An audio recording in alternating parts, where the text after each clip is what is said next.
Hey, what's up, guys?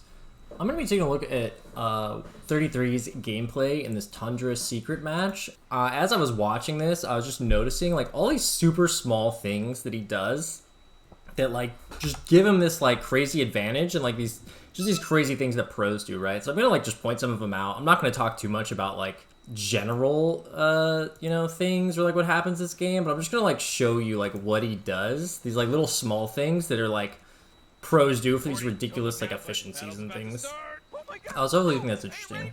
A lot of these things happen in the lane. I'll point out some later gameplay things too though, but keep it going pretty slow, and I'll just point these things out as he does them. So he's getting a good block off. Doesn't look to trade. As Night Stalker, really you're just looking to get CS the first couple levels. Doesn't mind using Q at all. And so watch this. This is the first thing. So they block, the range creep dies first. He hits it once, Qs, so they can't deny it.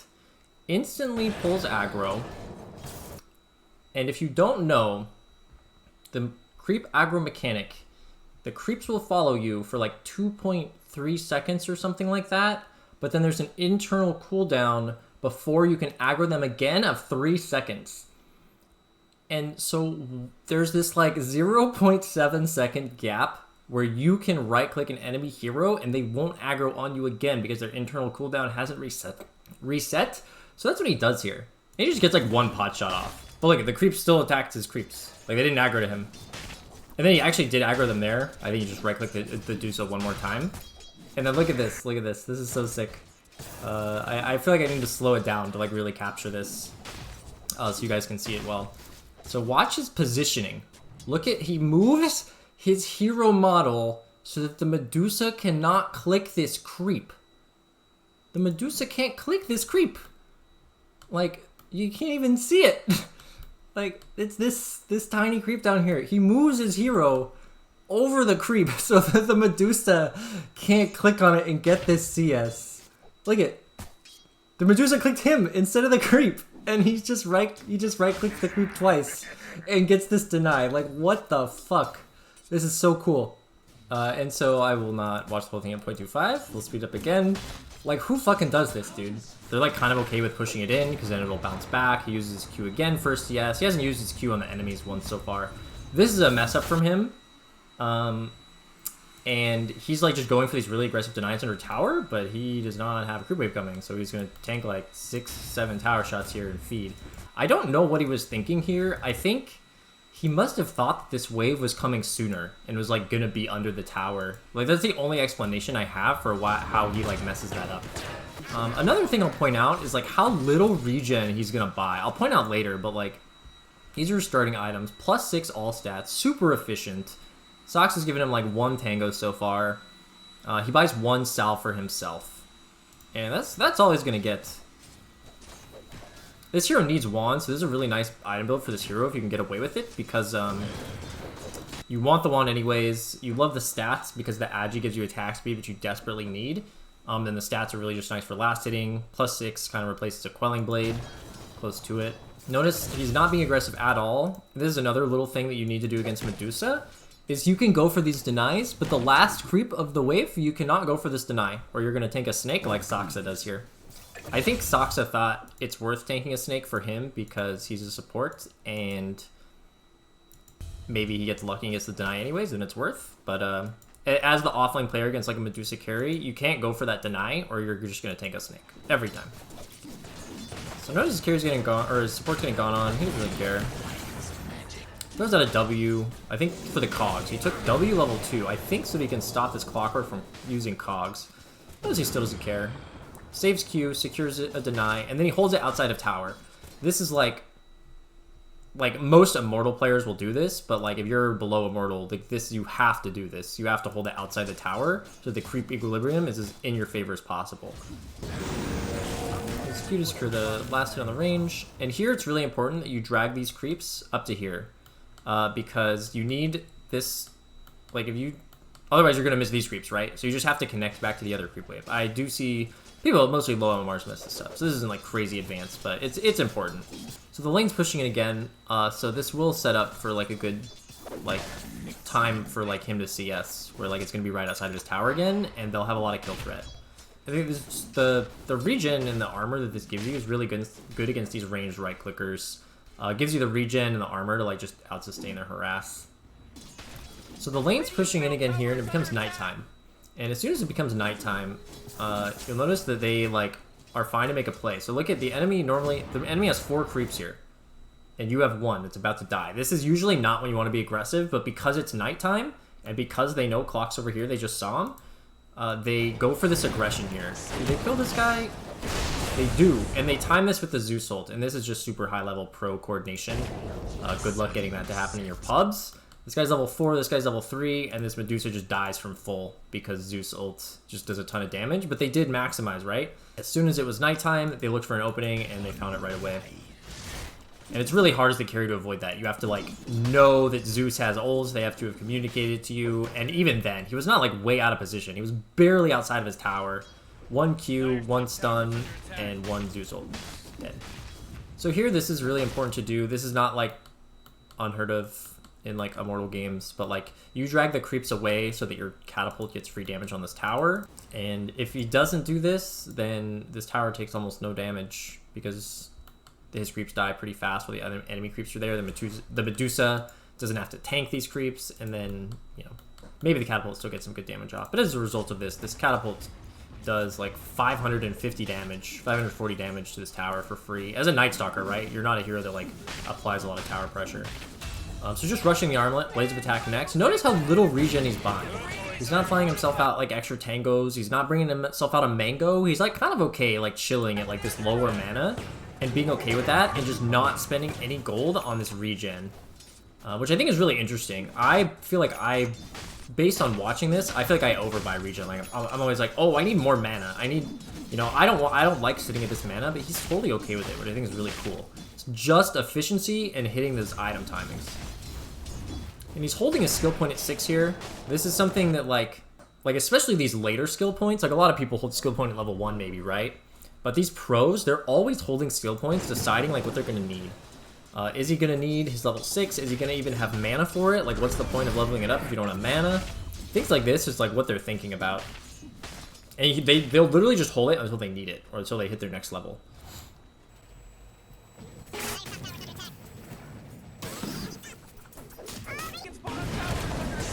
They look to make an aggressive play here. They're like, why is this Clockwork running in? What is he doing? They have Zeus ult again, so I'm sure that they were coordinating that. And like if he had gotten just a little bit lower, 9 would have ulted for sure. And here he did take his 3rd point at E to try to run away, but a good rotation from Nisha punishes this. He could have turned his armlet on. They said in the live broadcast, they mentioned this, and I don't know what he was doing. He just forgot, but yeah, he does die there from the mid rotation from them. But he's got his armlet, right? Super early armlet. Did not spend any extra gold on anything else. And here he goes up the Windlace boots, and he's only just got 250 gold, and he buys the Windlace. He does sell 1 branch because he knows he's gonna have to put in the boots. So just the hyper efficiency with his item. Doesn't bring any regen to lane, right? And notice he's not using his armlet to farm really. The way he uses this, as we'll see, is he'll turn it on for the extra damage if there's a last hit that he wouldn't otherwise get with his like normal damage. But like you can't turn this on to farm early game a lot. So you see there, he turned it on just to like secure that 1 creep, then you instantly turn it off. And you don't lose a bunch of HP doing this. So watch, he'll just toggle it on to like hit 1 creep, 2 creeps, and then turns it off. Turns it on, turns it off. This is like kind of how you use armlet early. And he's got his boots flying out right now. So he's not looking to be aggressive. He's got his ult, right? But he's like waiting for his creeps to go into the tower. His team's getting set up. His boots are coming. And they play around their timing so crisply. Here he's like forgetting to turn his armlet on and he's not doing enough damage. So here the Medusa looks to TP out. He gets his boots delivered. The TP gets canceled. But he immediately looks to be aggressive here. And like, is this guaranteed to kill this guy? No. But it forces a huge reaction from the enemy team. Like the Doom had to come over, the Clock had to come over. Look at, he's forcing another TP, the Marshy's coming, they do get the Medusa. Like, this just creates so much space, and then he just like freaking runs away. So this just opens up the map so much for the rest of his team doing this dive, and it's just timed perfectly with his boots coming out, and like he's got the ults. Just the way this all like syncs together and plays out is just crazy. And so this was really interesting to me. Like, if I'm this Night Stalker, He's like just watching what's happening here. If I'm this Night Stalker with these resources, I like go back to base. And he doesn't go back to base, which I find really interesting. He like kind of loops around his triangle, not really sure why. But there's this big wave pushing in, and he didn't go back to base, so he didn't have to use a TP to like get back to this lane and get all this XP. And so he's just sitting at low mana. He's not even flying himself out mana regen. Like if I didn't go back to base, I would find myself out of clarity. He's just not. You just don't need to, actually. And that's what it comes down to. You don't actually need it. He's got Wand if he actually doesn't need to use spells. And meanwhile, he's just going to take advantage of this passive regen. Like, there's no point in flying out of clarity and getting 2/3 mana if you're not doing anything with the mana, I guess. And he relied on this, like, extra passive 5 HP regen per second and just, like, kind of hanging out. And over time, this is plenty. And he doesn't actually need to go back to base to, like, regen. I just found this really interesting that he didn't go back to base. Like, he didn't do anything else, but he didn't go back to base, right? He just waited for the big wave to push into him. Just looking to farm. And here his ult's up. So here, he will keep his eye on, like, contributing. Or he'll get his team to, like, come up to play with him so that they can make a play while he's strong with his ult. So Dazzle TP's up here. And I believe the third hero comes up here as well. Meanwhile, he's just farming away. Super slot efficient still. High move speed, just a casual branch.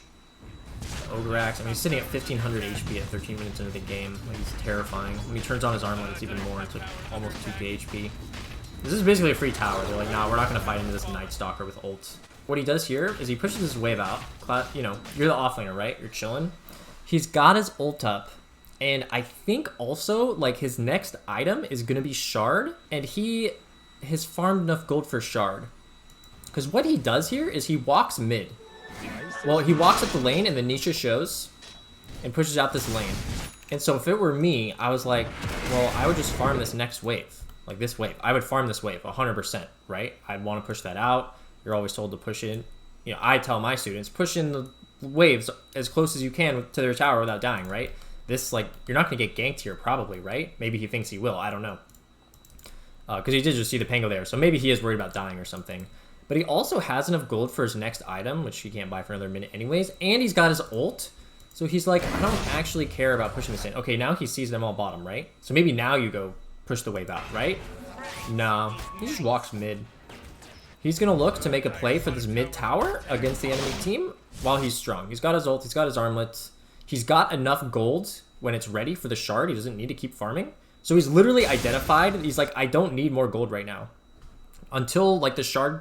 Like, he's like, I have enough money for the item I want to buy in 1 minute, and I've got my ult up, so I literally just don't need to hit creeps. It's literally not worth my time, and I can get, like, more effective use of pushing a tower. I find it interesting that he just immediately ults, and this is basically just him saying, I want to put massive pressure on this and force a huge reaction. He's like, I'm going to force you to react to what I'm doing. So he, like, walks up, Qs and hits the Dusa just casually. And look at this. All the creeps are dead, and he's like, yeah, I'm just going to hit the tower a couple times. Like, make me stop. Like, I dare you. And look how he flies, like, up and just into this super aggressive area of the map. The enemy team sees him. He's probably got to assume that they have a ward, and somehow he doesn't die here. I'm not exactly sure how he gets away. Just playing the very limits of his hero. Instantly buys Shard at 15. His ult's over. They didn't get the tower, right? But they forced a huge reaction. Ton of space for Skeeter. And now he's got his shard coming out. And he just jungles till the shard comes out and then instantly uses it on an ancient camp. If you guys don't know this, like, this is... Shard is so good on this hero. Insta buying at 15, it's so good. And then note here, he walks away from... He could have finished farming the triangle, right? But no, you go push out the lanes. That's what's important. So just, like, the timings of this aggression, I think were wild. Like, how many people would, like, walk away from this lane, like, to just go walk mid? Like, I don't know any offlaners that would go do that. Like, this is just insane. Runs into the enemy triangle, chases the Doom away, takes his farm, easy. And he doesn't have ult, so he's not looking to be super aggressive right now. He's, like, happy to, like, kind of posture aggressively and make the enemy leave. So his team's making space bottom, and he's just concerned about, like, finding anybody, like, around this area. He's got his ults. The first hero he sees, he, like, just goes on, and they dive him. And what does this do? It forces more reactions. The Medusa's here, like, fighting instead of farming. It's forcing the rest of their teammates away. And, you know, the Marcy was dead. And here I think he overextends a little bit. They do end up killing him here. Barely. They like kind of disposed him out of shallow grave range, so that was unfortunate. Level 1 shallow grave. But this still just causes a huge reaction and forces the enemy into their triangle. I only wanted to die there, but just cause a huge reaction and play strong when you are strong, right? He's flying around ulted, he's the strongest hero on the map. And he's saying like, react to me, like make a mistake, please. And so now he's got no ult and he's almost got BKB. So I would expect him to just go farm. He ends up TPing top instead. Well, so he TP's top, but then he farms to triangle. And this was interesting to me because his carry was top. And like, if they're not making an aggressive play top, which without his ult and BKB, I don't think he wants to. I find it interesting that he like TP'd in here and then took his carries. Like, this is Skeeter's like natural rotation. It's like back from here, farming his way backwards to his triangle, and he just takes it, which I find really interesting. And this is just like, I think, pro level coordination of like prioritizing like his BKB timing, and they're trying to get to it. And then for whatever reason, they decide to smoke anyways when he's like 200 gold off BKB and he doesn't have his ult. I found this very interesting, and I think they just had a read that like they had heroes top, and they like, this ward is amazing, and they just have the read to like go kill this Mars for free. So I guess he participates in it. I don't know if he needed to be there with all his ult, but he joined it. And so now he's got ult, and this to me is crazy. They got 1 kill. His Dazzle is not here anymore. Zeus isn't here. And he just blind walks uphill into the enemy triangle. This is nuts. Like, his BKB's not here, guys. It's on the courier. Super sick W, I guess. And then, I don't know, he just baits them to go on him and they just get this kill? Like, I don't know how premeditated all of this play is. Look at how much vision he's giving his team. And then his ult lasts so long. At 10, you take the Dark Ascension duration always. And it just forces the Medusa to like ult and run away. Like, boom, no ult anymore. This is hilarious. I have no idea what this dude is doing. That was the most, like, that was a crazy feat. Like, didn't he know that like there was an NS ulted with his team and they were trying to? Didn't they just want it? So here they get away. The secret chases. They know that NS ulti is over, but he does have his BKB now, so he doesn't BKB TP. He does. So now he has no BKB, no NS ult. Let's go Blink next. Things that I found impressive in the mid game were like just how aggressively he like runs in and chases the hero while he's ulted. Like, he's just so aggressive, and we'll see this a couple times. This guy just like runs across the map, like leaves his team behind to like go chase the enemy team. Notice now he's queuing off cooldown to farm, because your E replenishes your mana. So you can like use, it's not a great farming ability, but like he's got basically a free mana all the time, so he just uses it for the efficiency. Here he connects. He's farming safely in the jungle. And they get a pretty good fight here. Look at this, look at this. This is what I'm talking about. He fights them bottom. TP's in, fights them, pops his ults, wins this fight. Okay. Wins the fights. 2 heroes dead, 3 alive on the enemy team. His monkey's low. You know, his team's back here though, right? And look at where he goes. He just runs at the triangle, has vision, and just like runs in on this clockwork. He's like, hey, like, I'm fucking with you, like, you need to run away. And like, it's just like pressure is just so annoying for the enemy team to play with. Like, did Puppy wanted to like just farm that camp, right? Like, they just lost a fight down here. He's like, I can farm this camp in my jungle. It's like, no, there's an NS running at you, dude. You actually can't farm that. You just have to run away. So I think it's just wild how aggressive he is. And his team wasn't there, right? Nobody had followed him. He's just a solo play. While he had his ult up, be aggressive with your ult. I think it's just really cool. Notice, I mean, with the Shard especially, he's not had to buy any regen all game. He bought like 1 salve this game. He never bought any mana regen items ever. Which is just not how I think of like, oh, Night Stalker is a hero that needs a mana, right? And he just like makes it work. It's like, nope, just wand, and then once you have Shard, then it's easy. This is nuts as well. Like, look at what he does here. His team's bottom. His carry's behind him. All he sees is Pango top. He just presses W and runs up this hill. Like, this is nuts. Like, they could have a ward here. They could have a ward here. They could have a ward. I guess they can have a ward here. It looks like Snaking checked it. But, like, you just expect them to see you. Like, you don't do this without thinking that there's, like, a decent chance they just see you walking up this hill. And he just does it. He's like, yeah, I've got BKB. It's nighttime. And like the W, I think, is so that he doesn't get like he runs into like Marcy can't jump on him and dispose because she'd be silenced, or like Clock can't like cogs him because he'd be silenced. So the W kind of like has this effect of like deterring some of the things that he'd be worried about. But I just think it's wild that he runs up that hill. You just have to have such like a good like game sense and awareness of what threatens you to like confidently do that. Like, there's a pro match, right? This isn't some like meme like pub. Like, he's just walking up hills in pro matches because he's got such a huge understanding of like how this works. So here they like go for this chase on the Pango. That's what the TP is for. I don't think they find him. But then they clear out the jungle and immediately just go on the first person you see. Forces a reaction. The Doom reacts well, puts the Wraith back down immediately, and they get a good swash, which disables him, but just forces a reaction, right? And they use this opportunity with the NS ulted to take an objective. They do get a read on this, but just like really good team play like prevents them from doing this. And he barely lives here with his Grave and BKB. He eats one creep and he's like, he can just like go back in. Playing the edge of the fight here, if he grabs like one more creep, and then it's like boom, has impact with full HP. It's pretty wild. Just knows the limits of his hero. It's a little patient. And look it, the fight is over, but it's still nighttime, and their team's dead, right? So you're just like, I'm just gonna run up here and see if Medusa decides to chill and farm. Oh, she did? Let me freaking jump on her, right? Nimbus forces out this buyback. Like, look at this force of a buyback. How many people would do this, right? Just run and then instantly go on them as soon as you find them. Like, it forced the TP of the Doom who just respawned. Puppy TP'd as well, and he had a buyback. Like, this is just really awesome, like showing the limits of like the aggression, like what you can do. This is like really high level Night Stalker play. Is like you have 1800 night vision and they don't.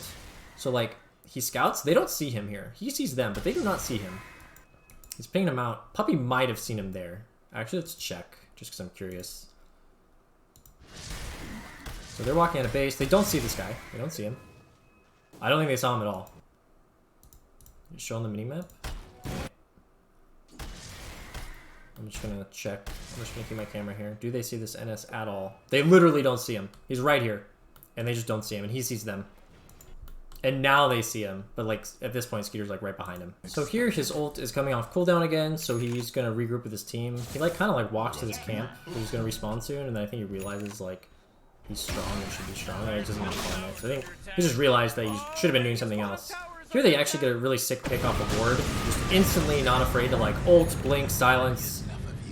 Just use everything for the kill. But again, look at how aggressively he looks for more heroes.